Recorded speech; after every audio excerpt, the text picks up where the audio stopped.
বর্তমান সময়ে ছেলেদের স্বপ্ন তারা বিয়ের দিন তাদের শ্বশুর বাড়িতে বাইকে করে যাবে, এমনকি তাদের শ্বশুর বাড়ি থেকে নতুন বউকেও তারা বাইকে করে নিজের বাড়িতে তুলে আনবে।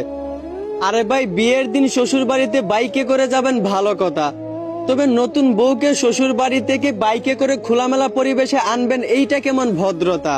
আরে ভাই, আপনি যে আপনার নতুন বউকে শ্বশুর বাড়ি থেকে বাইকে করে খোলামেলা পরিবেশে তুলে আনবেন, আপনার বউয়ের চেহারা কি শত শত পুরুষ দেখবে না?